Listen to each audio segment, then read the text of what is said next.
तो जय हिंद। आप सबों का स्वागत है आपके अपने स्टडी चैनल आशा गुरुकुल पे। तो आज का ये सेशन लूसेंट के टॉप 1000 क्वेश्चन का सेशन रहने वाला है।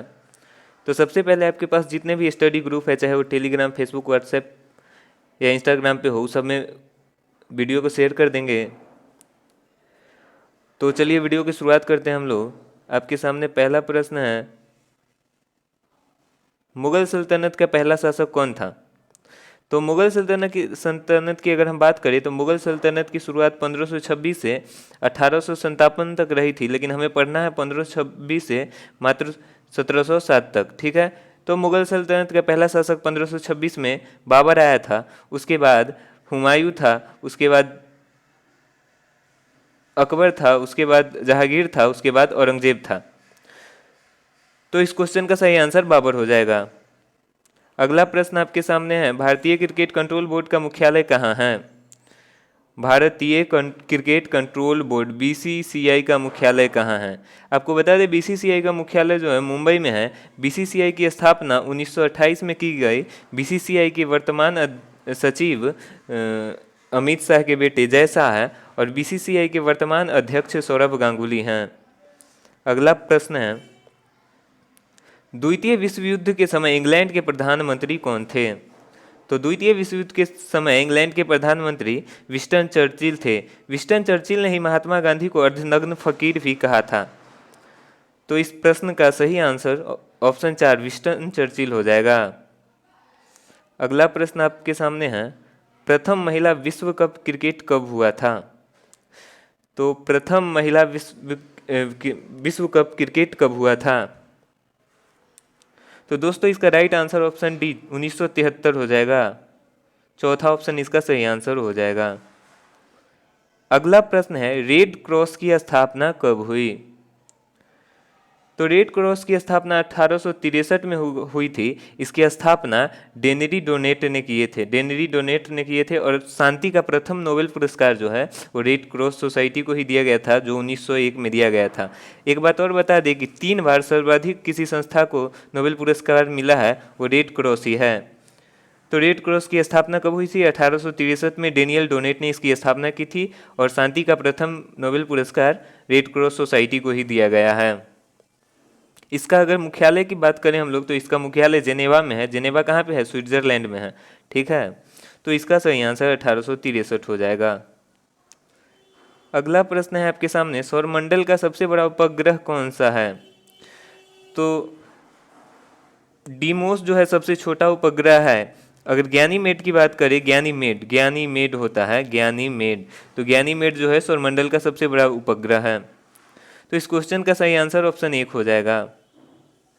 अगला प्रश्न हम लोग देखेंगे, ओलंपिक महिला कुश्ती में कांस्य पदक जीतने वाली प्रथम महिला कौन थी? इसका सही आंसर हो जाएगा ऑप्शन 1 दीपा मलिक। दीपा मलिक ने 2016 में रियो ओलंपिक में कांस्य पदक जीता था। तो इस क्वेश्चन का सही आंसर ऑप्शन 1 हो जाएगा। आपके सामने अगला प्रश्न है, भारत के प्रथम समाचार पत्र बंगाल गजट का प्रकाशन किसने किया? तो भारत का प्रथम समाचार पत्र कौन सा था? बंगाल गजट था और इसके प्रकाशन जेम्स हिक्की ने किए थे। बंगाल गजट का प्रकाशन किसने किया था? तो जेम्स हिक्की ने। आपके सामने अगला प्रश्न है, कांग्रेस ने जालियांवाला बाग हत्याकांड जांच के लिए किसके अध्यक्षता में जांच कमेटी का गठन किया? तो कांग्रेस ने जालियांवाला बाग हत्याकांड की जांच के लिए मदन मोहन मालवीय की अध्यक्षता में महात्मा गांधी और मोतीलाल नेहरू को मिला के एक टीम का गठन किया था, जिसकी अध्यक्षता मदन मोहन मालवीय किए थे। तो इसका सही आंसर ऑप्शन 1 मदन मोहन मालवीय हो जाएगा। भाई यदि आप चैनल पे पहली बार विजिट कर रहे हैं तो आप चैनल को सब्सक्राइब कर देंगे और अपने वे सारे ग्रुप्स में शेयर कर देंगे जहाँ जो आपके स्टडी का ग्रुप है, और अपने दोस्तों को भी इस चैनल के बारे में ज़रूर बताएंगे। तो इसमें लूसेंट के टॉप 1000 क्वेश्चन हम लोग कर रहे हैं। इस सेशन को आगे बढ़ाते हुए अगले प्रश्न को हम लोग देखेंगे। हम लोग का 10वां प्रश्न है, किसने कहा था भारी उद्योग विकास का एक पर्याय है? तो पंडित जवाहरलाल नेहरू ने कहा था भारी उद्योग जो है विकास का एक पर्याय है। इस प्रश्न का सही आंसर ऑप्शन 1 हो जाएगा। अगला प्रश्न आपके सामने है, आपसे पूछा गया है ए सूटेबल बॉय पुस्तक के लेखक कौन हैं। तो इस पुस्तक के लेखक विक्रम सेठ हैं। अगर हम विक्रम सेठ की बात करें तो विक्रम सेठ जो हैं पद्मश्री से सम्मानित हो चुके हैं और इन्हें साहित्य अकादमी पुरस्कार भी दिया गया है। इनका दूसरा एक बुक है जिसका नाम द गोल्डन गेट है, यानी द गोल्डन गेट और ए सूटेबल बॉय दोनों के लेखक जो हैं विक्रम सेठ है और ये महान साहित्यकार रहे हैं, इसलिए इन्हें साहित्य अकादमी पुरस्कार और पद्मश्री से भी भारत सरकार ने सम्मानित किया है। तो इस प्रश्न का सही आंसर ऑप्शन 1 हो जाएगा। अगला प्रश्न आपके सामने कुछ यूं है, दुनिया के इतिहास में एकमात्र राजा जिसने युद्ध जीतने के बाद साम्राज्य का त्याग कर दिया। तो इसका सही आंसर अशोका हो जाएगा। अशोका दुनिया के इतिहास में एकमात्र ऐसे राजा हुए जिन्होंने युद्ध जीतने के बाद भी साम्राज्य को त्याग कर दिया था और ये सबसे महान मौर्य शासक थे। तक्षशिला और उज्जैन के राज्यपाल भी यही थे। अगला प्रश्न है आपके सामने, भारत के किस राज्य में प्रत्येक वर्ष रण उत्सव का आयोजन किया जाता है। तो इसका सही आंसर ऑप्शन 1 गुजरात हो जाएगा। गुजरात एक ऐसा राज्य है जहाँ के उत्सव को रण कहा जाता है, वहाँ पे प्रत्येक राज्य रण उत्सव का आयोजन होता है। अगला प्रश्न आपके सामने है, साहित्य अकादमी पुरस्कार भारत का सर्वोच्च सम्मान है जो किस क्षेत्र में दिया जाता है। तो इसके नाम में ही इसका सब कुछ छुपा हुआ है, ये साहित्य के क्षेत्र में दिया जाता है। साहित्य अकादमी पुरस्कार साहित्य के क्षेत्र में दिया जाता है। आपके सामने अगला प्रश्न है, Tata institute of fundamental research का मुख्यालय कहाँ है। Tata institute of fundamental research का मुख्यालय कहाँ है। तो इसका सही आंसर जो है मुंबई हो जाएगा। Tata research of fundamental institute Mumbai में अवस्थित है। अगला प्रश्न है, यूनेस्को का मुख्यालय कहाँ है। तो आप लोग वीडियो को शेयर कर देंगे अपने दोस्तों के बीच, जल्दी जल्दी वीडियो को शेयर कर देंगे। आज हम लोग लूसेंट के टॉप 1000 क्वेश्चन को करेंगे, तो आप लोग जल्दी जल्दी वीडियो को शेयर कर देंगे।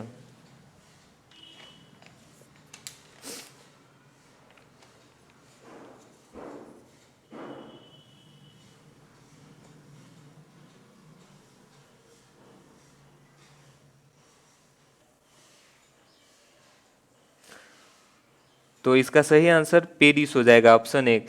इसकी स्थापना 4 नवंबर 1946 1946 को की गई थी, 4 नवंबर 1946 को, और इसका उद्देश्य था विश्व भर में शांति, शिक्षा, विज्ञान के क्षेत्र में सक्रिय भूमिका निभाते हुए दुनिया का सक्रिय दिशा में मार्गदर्शन करना।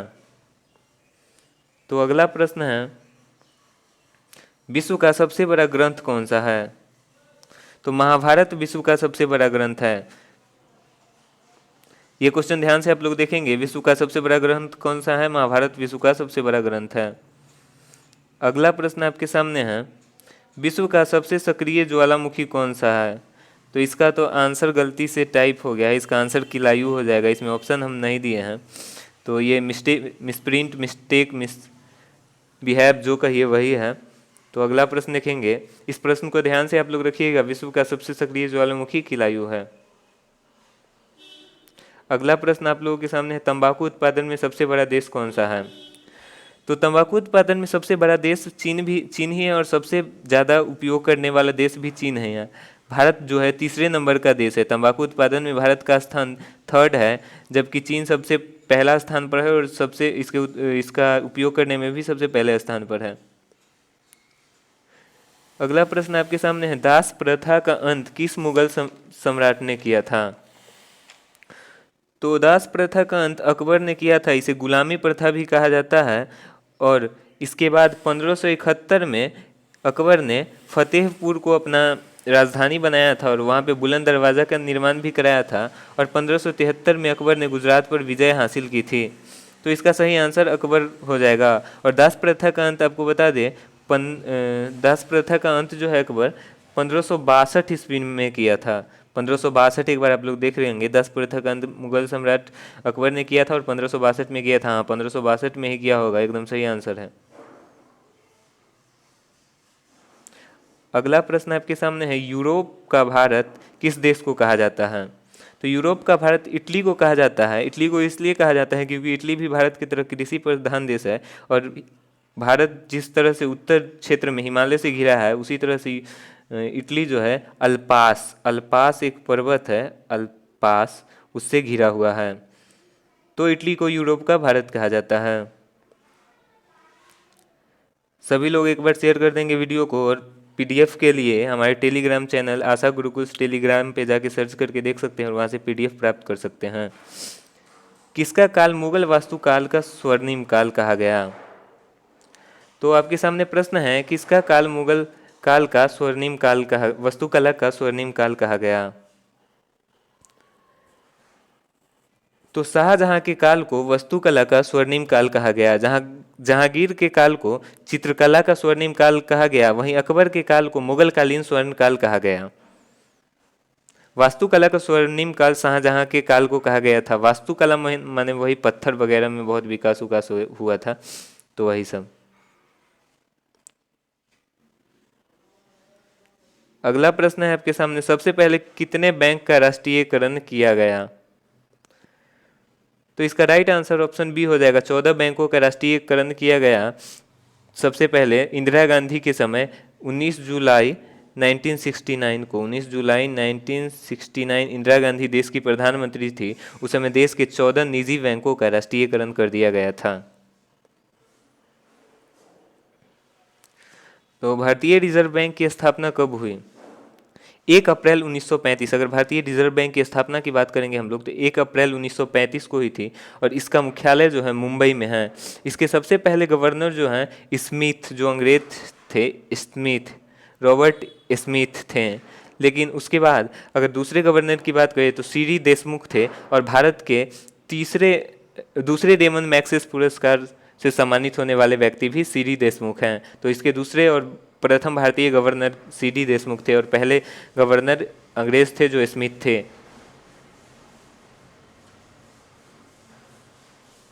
अगला प्रश्न हमारा है, एलआईसी की स्थापना कब हुई?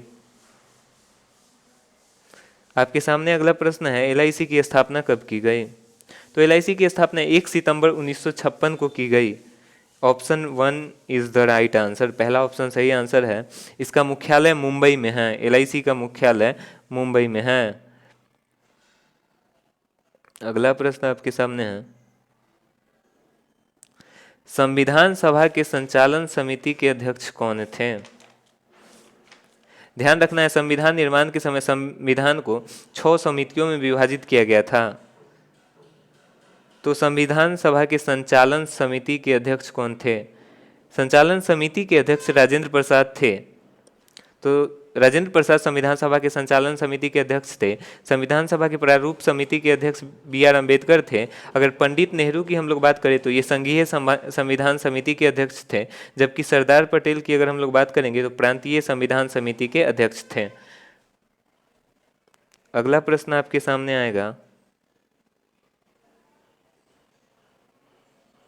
किस रंग का तरंग दैर्ध्य सबसे अधिक होता है? तो इंडियन रेलवेज में जो है लाल रंग का प्रयोग क्यों किया जाता है? इसलिए क्योंकि उसका तरंग दैर्ध्य सबसे अधिक होता है। तो इसका सही आंसर ऑप्शन ए लाल रंग हो जाएगा। अगला प्रश्न आपके सामने आ रहा है, तो अगला प्रश्न आपके सामने है, कांग्रेस का नाम भारतीय राष्ट्रीय कांग्रेस किसके द्वारा रखा गया था?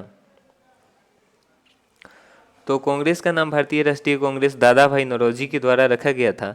अच्छा, कांग्रेस की स्थापना की बात करें तो 28 दिसंबर 1985 ईस्वी को ए.ओ. हुइम के द्वारा किया गया था।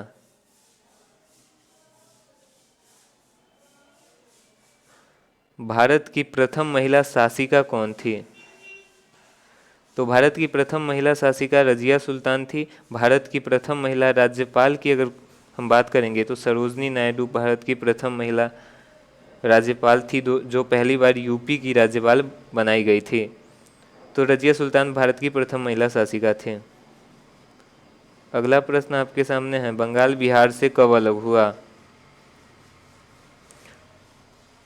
तो बंगाल बिहार से 1912 में अलग हुआ, और उड़ीसा बिहार से 1936 में अलग हुआ, जबकि झारखंड जो है 2000 में अलग हुआ। तो इस क्वेश्चन का सही आंसर 1912 हो जाएगा।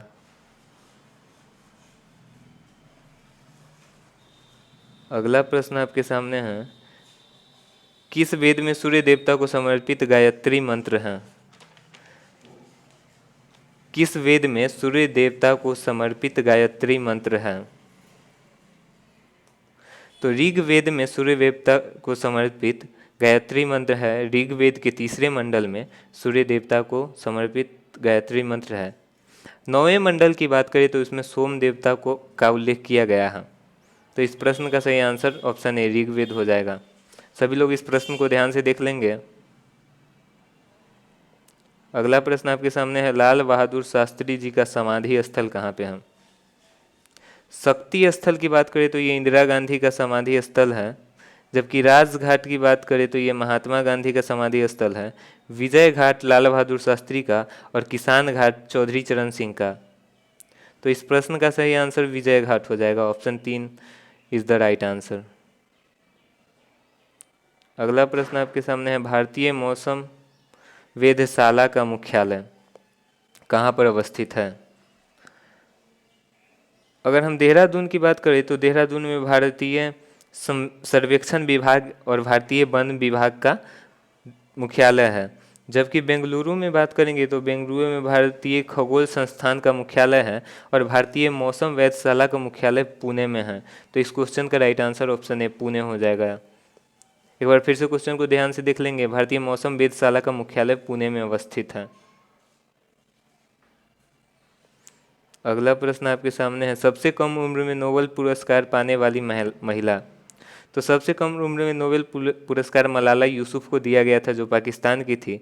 अगर सबसे कम उम्र में जो 17 साल की थी और पाकिस्तान की थी। जबकि अगर बात करेंगे पुरुष की तो पुरुष लॉरेंस ब्रैग थे, जो 25 वर्ष की उम्र में जिन्हें नोबेल पुरस्कार दिया गया था। अगला प्रश्न है, एशिया का पहला डॉल्फिन अनुसंधान केंद्र कहाँ स्थापित किया गया है? तो ये आपके अपने शहर पटना में स्थापित किया गया है। जबकि एशिया का पहला डॉल्फिन रिसर्च सेंटर पटना में है और अभ्यारण्य, एशिया का पहला डॉल्फिन अभ्यारण्य जो है वो भागलपुर में है। तो इस क्वेश्चन का सही आंसर ऑप्शन ए पटना हो जाएगा। अगला प्रश्न देखेंगे हम लोग, टेनिस में एक वर्ष में कितने ग्रैंड स्लैम खेले जाते हैं? तो टेनिस में जो है एक वर्ष में विंबलडन होता है, विंबलडन, पहला विंबलडन, दूसरा ऑस्ट्रेलिया ओपन, तीसरा यूएस ओपन और चौथा ग्रैंड स्लैम। तो 4 खेले जाते हैं।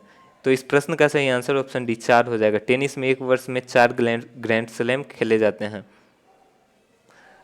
अगला प्रश्न आपके सामने है, निम्न कोटि में से किसमें सोम प्रकाश निम्नलिखित इसको कर लीजिए, निम्नलिखित में से किसने सोम प्रकाश नामक समाचार पत्र शुरू किया? तो ईश्वर चंद्र विद्यासागर सोम प्रकाश नामक समाचार पत्र को शुरू किए थे। और आपको बता दें, ईश्वर चंद्र विद्यासागर के ही प्रयासों से विधवा पुनर्विवाह एक्ट पारित हुआ था, जो 1856 में पारित हुआ था, विधवा पुनर्विवाह एक्ट। इन्होंने पूरे जीवन इस एक्ट को पारित करने के लिए समर्पित कर दिया था। तो सोम प्रकाश समाचार पत्र का प्रकाशन ईश्वर चंद्र विद्यासागर ने किया। इस प्रश्न का सही आंसर। अगला प्रश्न आपके सामने है, भारत का राष्ट्रीय महिला दिवस किसकी जयंती मनाने के लिए मनाया जाता है? तो इसका सही answer option B Sarojini Naidu हो जाएगा। अगर भारत के राष्ट्रीय महिला दिवस की बात करें तो ये 13 फरवरी को मनाया जाता है। इस दिन राष्ट्रीय रेडियो दिवस भी, 13 फरवरी को राष्ट्रीय रेडियो दिवस भी है और भारत का राष्ट्रीय महिला दिवस भी है, जो सरोजनी नायडू के जयंती पर मनाया जाता है। अच्छा, अगर अंतर्राष्ट्रीय महिला दिवस की बात करें तो अंतर्राष्ट्रीय महिला दिवस 8 मार्च को मनाया जाता है। तो इस क्वेश्चन का सही answer option B Sarojini Naidu. International women's day 8 March और नेशनल वुमेंस डे 13 फरवरी को मनाया जाता है और 13 फरवरी को ही रेडियो दिवस भी मनाया जाता है। आगे का प्रश्न हम लोग देखेंगे। अगला प्रश्न आपके सामने है, लोकसभा के निर्वाचन के लिए न्यूनतम कितनी आयु होनी चाहिए? तो लोकसभा के निर्वाचन के लिए न्यूनतम 25 वर्ष की आयु होनी चाहिए। जबकि अगर हम जबकि अगर हम राज्यसभा की बात करें तो 30 साल होनी चाहिए, यदि हम राष्ट्रपति की बात करें तो 35 वर्ष होनी चाहिए। तो लोकसभा के निर्वाचन के लिए न्यूनतम आयु 25 वर्ष। क्वेश्चन को ध्यान से देखिए, 25 वर्ष इसका सही आंसर हो जाएगा। आपके सामने अगला प्रश्न है, भारत के संसद सत्र के दौरान शून्यकाल की अधिकतम अवधि कितनी निर्धारित की होती है? शून्यकाल मतलब प्रश्नकाल, शून्यकाल मतलब प्रश्नकाल जो 1 घंटे की होती है। आपके सामने अगला प्रश्न है, आजाद हिंद फौज कब सक्रिय हुआ? तो अगला प्रश्न है आपके सामने कि आजाद हिंद फौज कब सक्रिय हुआ? तो इसका राइट आंसर 1942 में हो जाएगा। आजाद हिंद फौज सक्रिय 1942 में हुआ था। आज़ाद हिंद फौज की बात करें अगर हम लोग, तो इसकी स्थापना रास बिहारी बोस किए थे। वो जापान की राजधानी टोक्यो में किए थे। और 1945 में सुभाष चंद्र बोस के संगठन का क्या नाम था? सुभाष चंद्र बोस के संगठन का नाम जो था, तो 1945 में सुभाष चंद्र बोस ने इसी तरह का कुछ नाम था, ध्यान में नहीं है। वो सिंगापुर में स्थापना किए थे उसका, सिंगापुर में। और ये जो है आज़ाद हिंद फौज की स्थापना रास बिहारी बोस ने 1942 में जापान की राजधानी टोक्यो में किया था। अगला प्रश्न आपके सामने है, भारत के निम्नलिखित केंद्र शासित प्रदेशों में कौन सा भौगोलिक क्षेत्र सबसे छोटा है? चंडीगढ़ का 114 किलोमीटर स्क्वायर एरिया है, जबकि अगर हम पुडुचेरी की बात करेंगे तो 483 किलोमीटर स्क्वायर है इसका एरिया। दादर नगर हवेली और दमन द्वीप का 603 किलोमीटर स्क्वायर, जबकि लक्षद्वीप का सबसे कम 32 किलोमीटर स्क्वायर इसका एरिया है। तो इसका सही answer option D is the right answer. ठीक है, प्रश्न को सभी लोग ध्यान से देख लेंगे, इसका सही आंसर ऑप्शन डी हो जाएगा। अगला प्रश्न है आप सबके सामने, ब्रिक्स का मुख्यालय कहाँ स्थित है?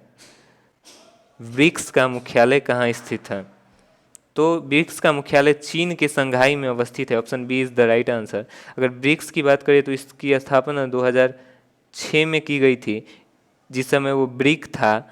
और इसका पहला मीटिंग 2009 में हुआ था, जबकि दूसरा मीटिंग 2010 में हुआ था। और 2010 में इसमें ब्रिक्स साउथ अफ्रीका को शामिल कर लिया गया था। एक प्रश्न है आप लोगों के लिए, ब्रिक्स 2021 का बैठक कहाँ पे हुआ? ब्रिक्स 2021 का बैठक कहाँ पे हुआ था, जो वर्चुअली माध्यम से हुआ था?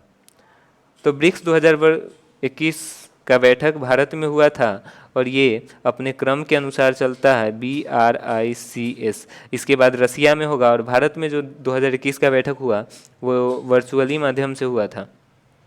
आपके सामने अगला प्रश्न है, न्यायमूर्ति वेंकट रमना ने अप्रैल 2021 में भारत के कैवें मुख्य न्यायाधीश के रूप में शपथ ली? तो वो भारत के 48वें मुख्य न्यायाधीश हैं। इसका सही आंसर ऑप्शन ए हो जाएगा। तो चलिए आज के लिए हम लोग प्रश्न यहीं पे समाप्त करते हैं।